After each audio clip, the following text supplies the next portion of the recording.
So good afternoon again guys. So I'm showing you the Ozito Power Exchange battery for ampere hour 18 volts lithium ion.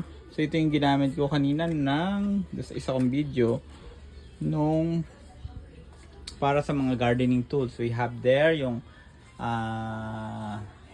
hedger, blower at saka grass trimmer. So look at yung isang video pa kung paano siya gumagana. So now using the same battery, we will be using Bell. Excuse. This for the power tools there. Okay. So baba mo yan, Bell.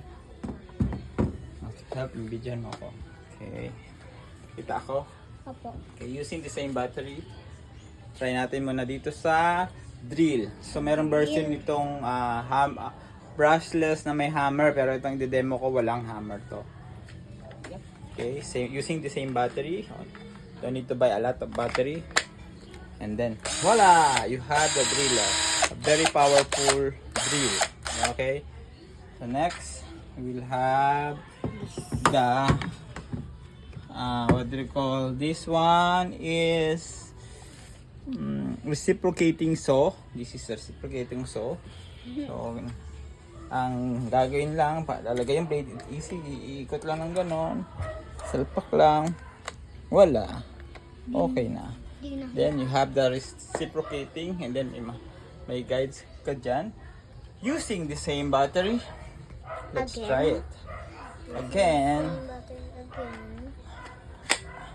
Now, let's try it. Oops. Ayan.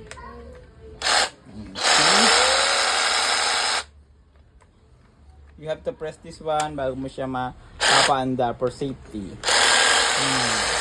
Pag nabitawan mo, yes. Powerful. See, just for the battery, you have a very powerful reciprocating saw. Hear it. See how very strong. And the battery. Loud. See, the battery for now still 2 bar. So 3 siya. Dami ko nang ginawa. Now let's try the grinder. The last one. Last one. See? Now, hindi ako magaling mag-grinder pero just to demo. I don't know. Oh no, it's gonna be loud. Oh no.